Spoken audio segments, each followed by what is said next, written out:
우리 받을 하나님의 말씀 마태복음 5장 43절에서 46절까지입니다. 우리 은혜받기에서 한 절씩 교독하겠습니다. 또 내 이웃을 사랑하고 내 원수를 미워하라 하겠다는 것을 너희가 들었으나 나는 너희에게 이르노니 너희 원수를 사랑하며 너희를 택하는 자를 위하여 기도하라. 이같이 한즉 하늘에 계신 너희 아버지 아들이 되리니 이는 하나님이 그 해를 악인과 선인에게 비추시며 비를 어려운 자와 불의한 자에게 내려주심이라.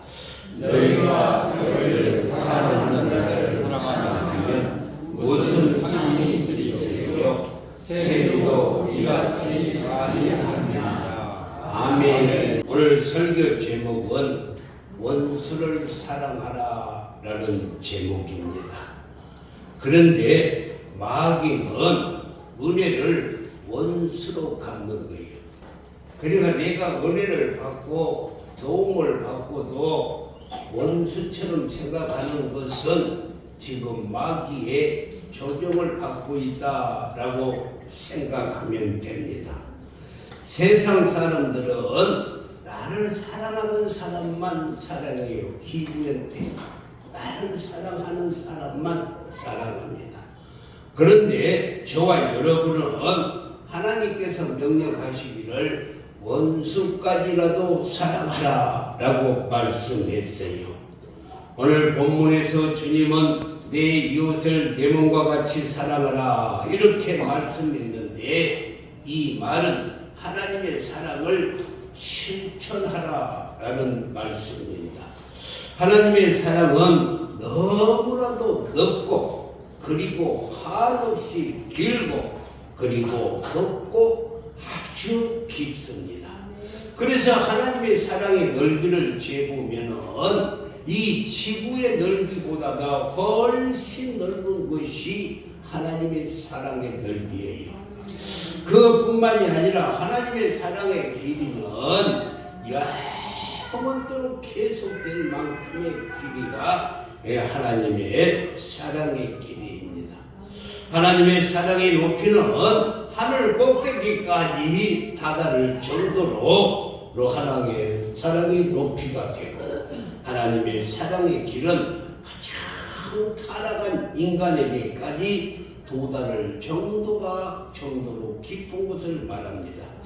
그렇다면 하나님의 사랑을 기록한다면 어떻게 될까? 하나님의 사랑을 기록한다면 이 하늘을 두루마리 삼고 바다의 모든 물을 먹물 삼아도 다 기록할 수 없을 만큼 하나님의 사랑은 한량 없는 줄 믿습니다. 사랑하는 성도 여러분, 하나님은 선인과 악인을 구태여 구별하지 않고 사랑하세요.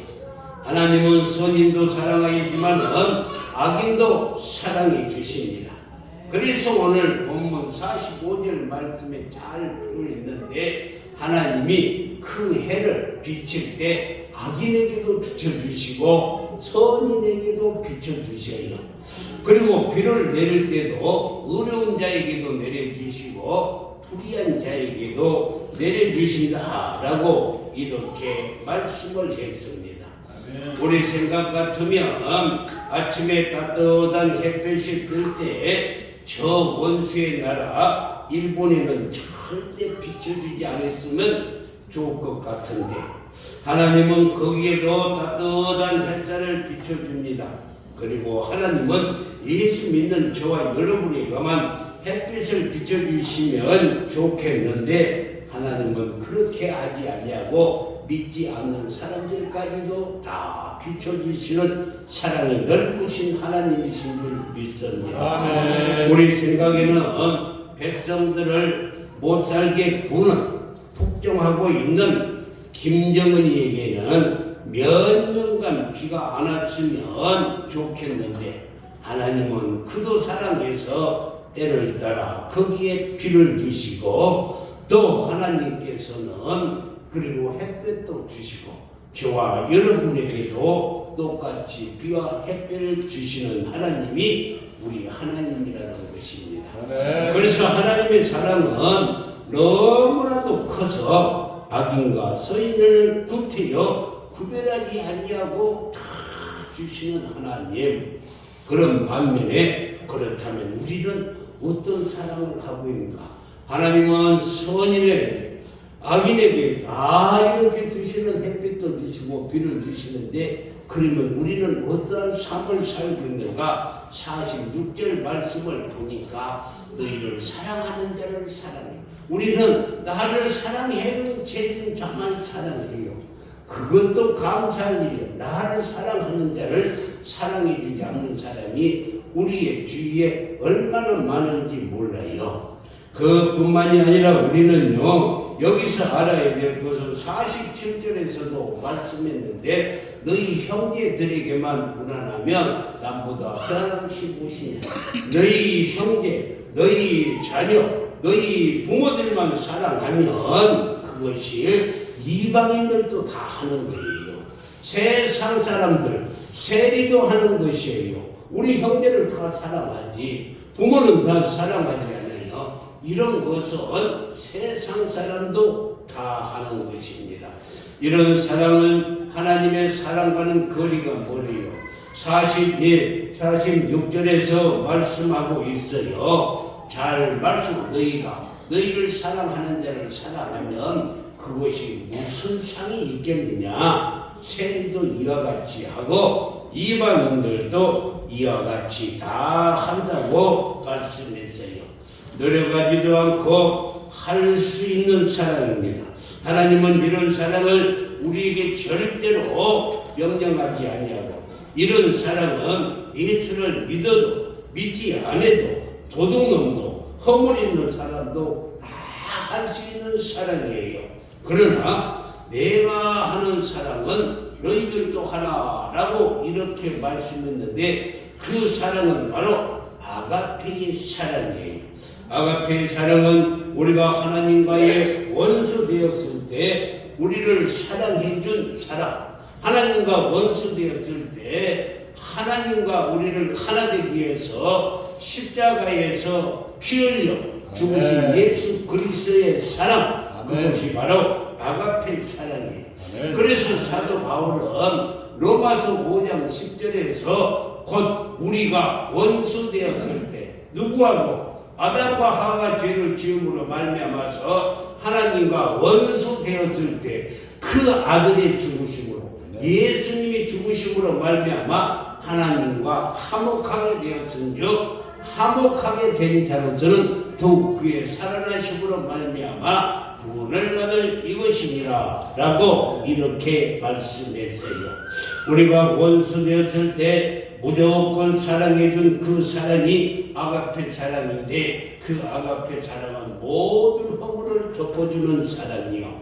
그 아가페 사랑은 죄인을 불쌍하게 여기는 사랑이요. 그 사랑은 자기를 희생하고 행동에 옮기는 사랑이고 그 사랑이 죄를 미워하지만 죄인을 사랑하는 사랑이요. 10번, 100번 똑같은 죄를 범한다 할지라도 불쌍히 여겨주고 긍휼히 여겨주는 사랑이 아가페 사랑인 줄 믿습니다.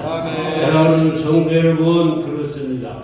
하나님은 이 사랑 때문에 하나님은 우리를 사랑하시고 이 사랑 때문에 하나밖에 없는 내 아들 예수 그리스도를 십자가에 내어 주시고 그리고 매달리고 그 피로 말미암아 우리를 구원케 해주셨어요.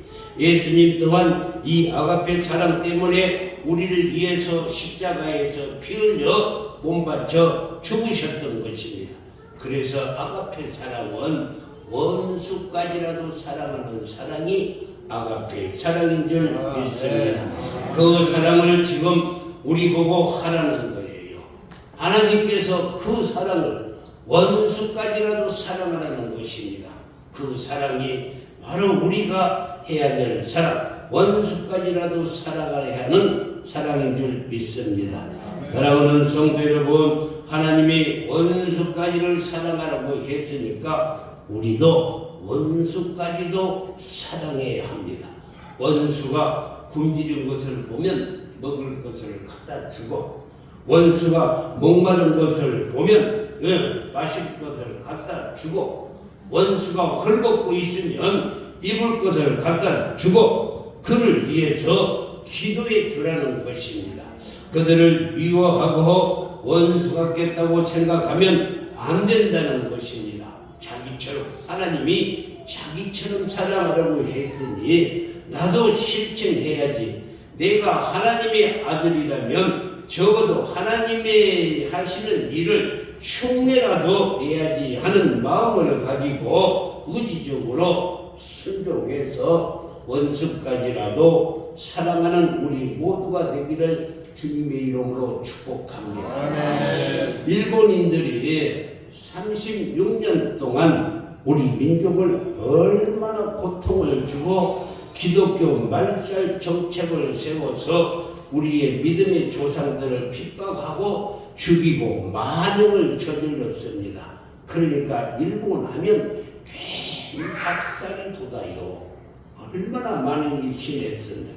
그래서 어떤 선교사가 하나님이 부르시면 순종하기로 결심을 하고 이런 기도를 했다는 것이나, 하나님, 저는 세계 어느 나라, 아프리카든지 잘 사는 데도 몰랐는지 어느 나라도 보내주시면 가겠습니다.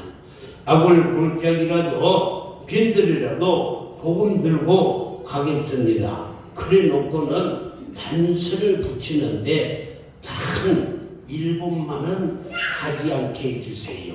그런데 하나님께서 그 선교사를 억지로 일본으로 집어넣어서 지금 27년 동안을 일본에서 선교하고 있어요. 이것을 보면은 하나님은 일본이라는 나라도 사랑하신다는 거예요. 하나님이 일본을 사랑하니까 우리도 사랑해야 할 줄 믿습니다. 지난달에 그들의 소행을 보면서도 도저히 용서할 수 없지만 하나님께서 그들을 사랑하시기 때문에 우리도 그들을 위해서 기도하고 사랑해 주어야 한다는 것입니다. 옛날이나 지금이나 하나님처럼 원수를 사랑하라 하는 말씀을 참 중하게 받아들이고 순종하는 사람들이 많이 있습니다. 그런 가운데서 정말 하나님처럼 사랑하려고 노력한 사람, 이 세상에서 한 사람만 뽑아라 한다면 저는 손양원 목사님을 뽑고 싶어요. 이 기독교 역사상 다 뒤져보아도 세계 어디를 찾아보아도 이처럼 위대하고 감동적인 원수의 사랑의 사례를 찾아볼 수가 없을 정도예요. 이 손양원 목사님은야말로 한국 교회에 그분이 영광이고 사랑이고 멸류관이라고 말할 수가 있습니다. 저것이 바로 여수에 가면은 손양원 목사님 기념관이 있는 곳입니다. 몇 년 전 이 손양원 목사님의 딸인 손동희 권사님이 이런 책을 넣었어요. 나의 아버지 손양원 목사님이라는 이 책을 이렇게 한 권을 출판을 했습니다. 손양원 목사님은 1902년도에 경남 함안에서 출생을 하셨는데 평양신학교를 졸업하시고 37살 때 전라도에 있는 여수에 있는 그 나환자들, 문둥병자들이 하는 이 교회, 여수 예양원 교회를 담임하셨어요. 거기서 환자들을 돌보시며 사역을 했는데 일제가 갑자기 신사참배를 강요하기 시작했어요. 그것은 자기 나라의 왕이 신이라고 하면서 그 앞에 신사참배 절을 하라는 것입니다. 하나님 외에 절하지 말라고 했는데 목사가 어떻게 우상한테 절할 수가 있습니까? 그래서 신사참배를 거부하다가 일본군에 끌려가서 해방이 되기까지 무려 5년 동안을 감옥살이를 했어요. 1945년 해방으로 말미암아서 다시 예수 영으로 돌아와서 나병 환자들을 뜨거운 사랑을 가지고 섬기면서 목회를 했는데 불과 3년이 가기도 전에 그 유명한 여수 반란 사건이 일어나서 하루아침에 많은 중고등부 학생들과 청년들이 다 공산당으로 변해버리는 거예요.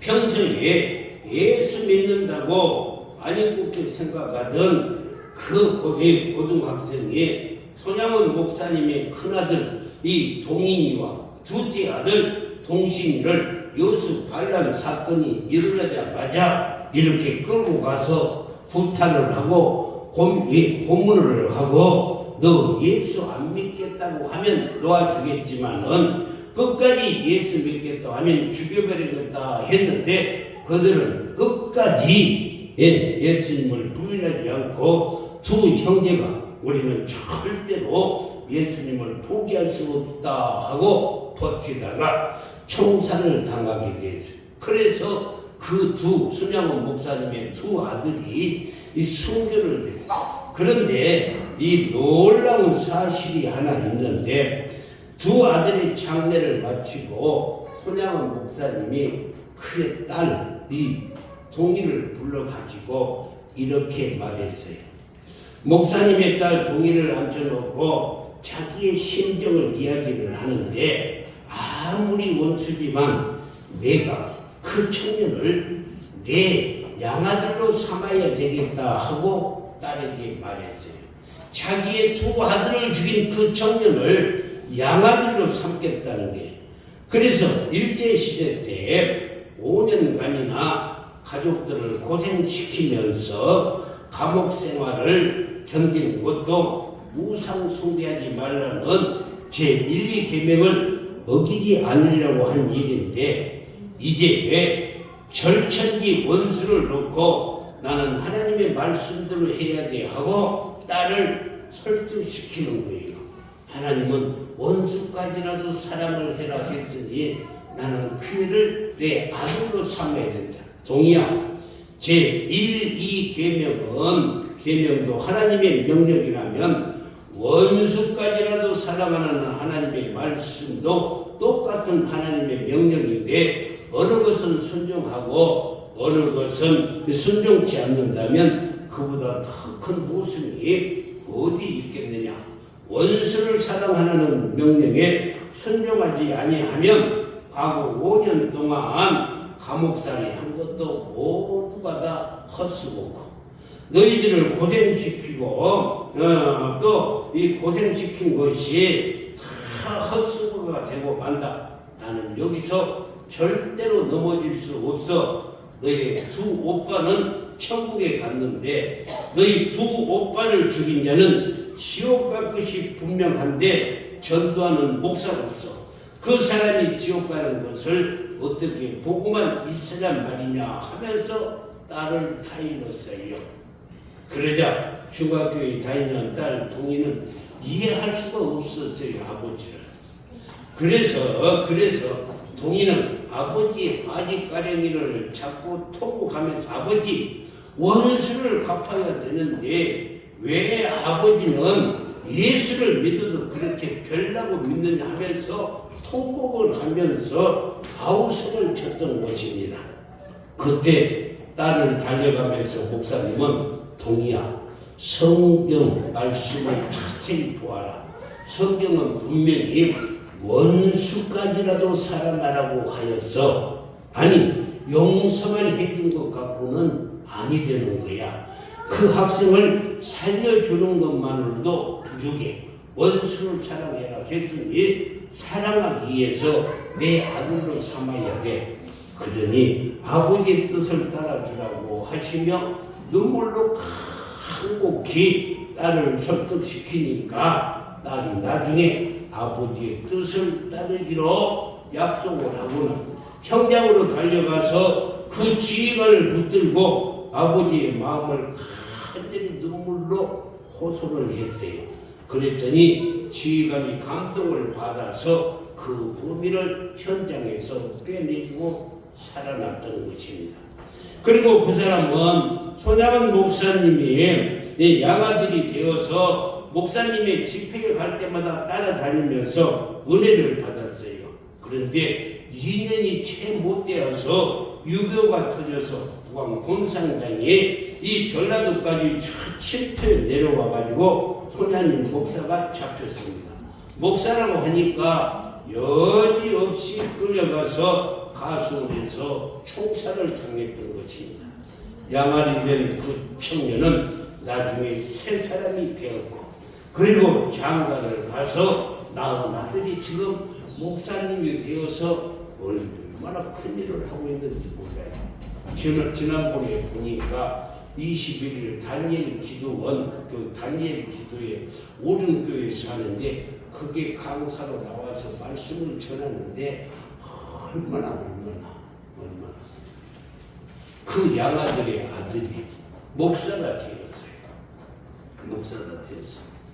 사랑하는 성도 여러분, 말년에 그가 아파트에 수일을 하다가 세상을 떠나기 직전에 손양원 권사님을 찾아와가지고 이런 말을 했답니다. 동이야, 나는 곧 하나님의 나라로 간다. 내가 그곳에 가면 내 두 오빠에게 무릎을 꿇고 사과한다 말하고 이렇게 가서 세상을 떠났다는 것입니다. 여러분, 이런 위대한 원수의 사랑이 가능할까? 우리는 정말로 내 아들을 2명이나 이렇게 죽였는데 그를 내 아들 삼아 가지고 정말로 사랑할 수가 있을까? 그래서 손양원 목사님을 뭐라고 말을 하냐면 사랑의 원자탄이라 라고 별명을 지어주었습니다. 하나님의 말씀대로 살아야 돼. 나는 하나님처럼 되어야 돼. 나는 하나님의 아들이야. 하나님께서 원수도 사랑하라고 해서 하는 것을 신중하게 받아들이는 사람은 인간의 본능을 뛰어넘어 이런 사람, 다시 말해서 아가페의 사랑, 원수까지도 사랑할 수 있게 되는 줄 믿습니다. 사랑하는 성도 여러분, 만약에 여러분들의 마음속에 아니야, 그것은 이상이야, 손양원 목사님이라 하는 일이지 나 같은 사람이 어떻게 할 수가 있어.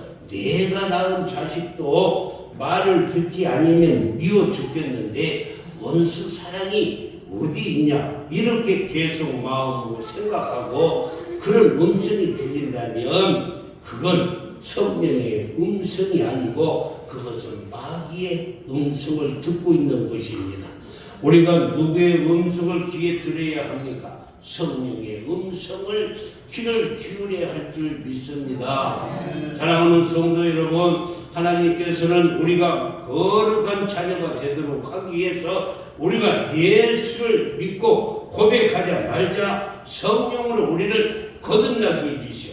이 성령으로 거듭나게 한다는 말은 하나님을 닮아갈 수 있도록 이 생명의 씨를 우리 안에 심어주셨어요.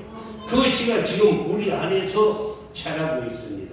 신앙생활이 깊어지면 깊어질수록 그 씨앗은 잎이 나고 꽃이 피고 열매 맺게 되어 있어요. 절대 죽은 씨앗이 아니라는 것입니다.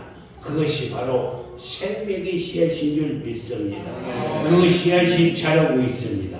오늘 우리가 하나님 앞에 예배드리고 말씀 들을 때 이 생명의 씨앗이 무럭무럭 자라고 있는 줄 믿습니다. 이 씨앗이 자라면 자랄수록 우리는 예수 그리스도의 형상을 닮아가는 줄 믿습니다. 그리고 성경을 통해서 우리가 예수 그리스도와 함께 십자가에 못 박아서 옛사람을 못 박고 이제는 내가 사는 것이 아니라 내 안에 예수 그리스도가 살아야만이, 아멘, 할렐루야, 내 안에 예수 그리스도가 살아야만이 원수까지라도 사랑할 수 있어요. 내 힘으로는 할 수 없지만 내 안에 계신 예수 그리스도가 원수까지라도 사랑할 수 있게 만들어 주시는 줄 믿습니다. 그렇습니다. 예수가 내 안에 계실 때 우리는 원수까지라도 사랑하고 그 어떤 죄도 용서하게 될 줄 믿습니다.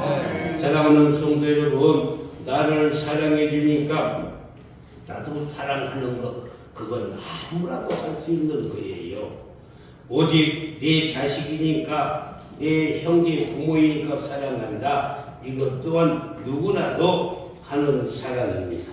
그런데 우리는 예수를 사랑한다고 하면서 본능적이고 끼리끼리 이 가족 사랑을 뛰어넘지 못하고 그 수준에서만 사랑한다면 우리가 어찌 하나님의 자녀라고 말할 수가 있어요. 이런 사랑은 세리도 하고 예수 믿지 않는 이방인들도 다 하는 사랑을 하면서 그 이상의 사랑을 하지 못한다면 내가 하나님의 아들이라고 하는 것을 무엇으로 우리가 증명할 수가 있겠어요? 내 안에 예수 그리스도가 함께 계시면 우리는 원수까지라도 사랑할 수 있어요. 주일날 성경 찬송 들고 다닌다는 것으로 증명합니까? 그래서는 아니 됩니다. 만약 우리가 본능적인 사랑, 끼리끼리 사랑, 형제의 사랑, 부모의 사랑을 뛰어넘지 못하고 신앙생활을 한다면 도대체 예수 믿지 않는 사람들과 무엇이 다르겠어요? 무엇이 다르다고 우리가 말할 수가 있겠습니까?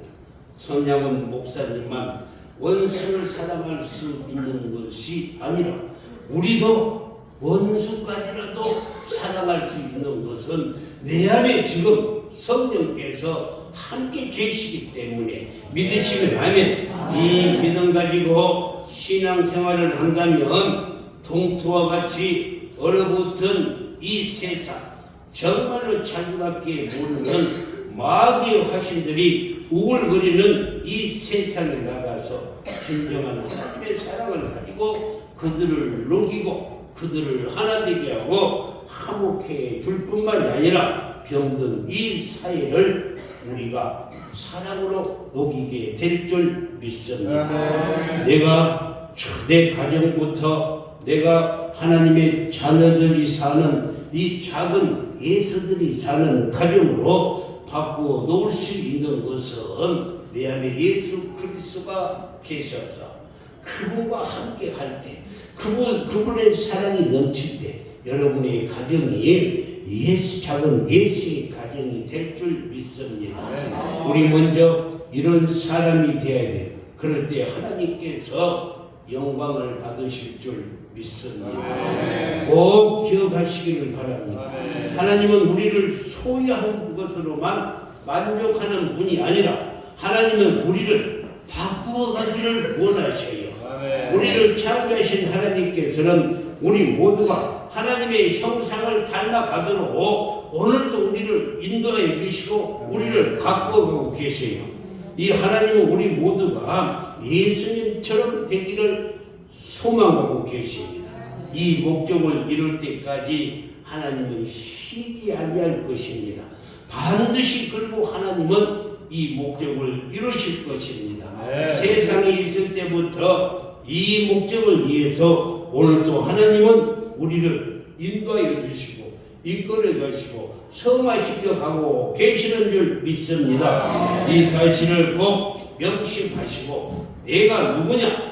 내 가슴에 감정이 복받치고 증오심이 일어난다 할지라도 아니야 나는 하나님의 아들이야 이래서는 안 돼 하면서 성령을 붙잡기만 하면 할렐루야 나도 모르는 사이에 그 성령이 원수까지라도 사랑하게 해주세요. 할렐루야. 사랑하는 성도 여러분, 그래서 내 안에 성령이 함께 계셔요. 향나무는 자기를 찍는 토끼날에 향을 뿌려줘요. 여러분 향나무 있잖아요. 향나무는 그 자기를 찍는 토끼나무에 향을 뿌려줘. 우리도 마찬가지예요.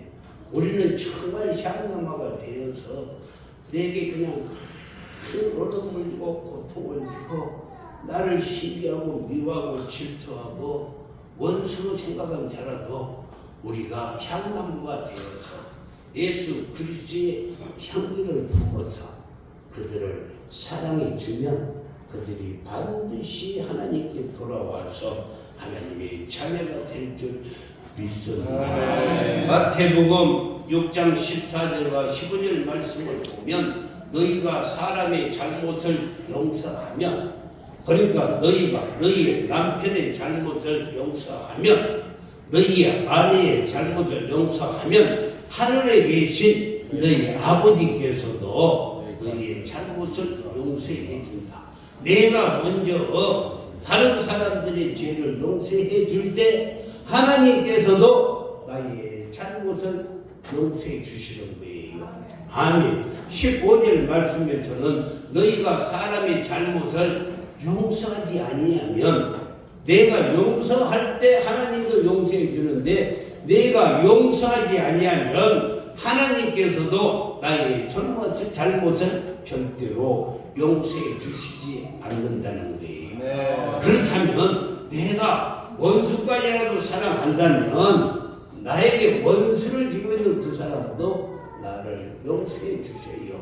할렐루야. 마태복음 18장 18절에서는 진실로 너희에게 이루는지 무엇이든지 너희가 땅에서 매면 하늘에서 매일 것이고 무엇이든지 땅에서 풀면 하늘에서 풀리리라. 우리가 이 땅에서 용서해 주면 하늘에서도 우리를 용서해 주시고, 우리가 이 땅에서 용서하지 않고 매고 있으면 하늘에서도 왕 매고 용서해 주지 않는다는 거예요. 네. 사랑하는 성도 여러분, 오늘도 우리가 이 예배를 통해서 우리 안에 성령이 함께 계셔서 정말 나는 할 수 없어도 내 힘으로는 할 수 없어도 하나님이 원수까지라도 사랑할 수 있도록 내 안에 성령님을 품고 사시기를 주님의 이름으로 축복합니다. 아멘. 하나님,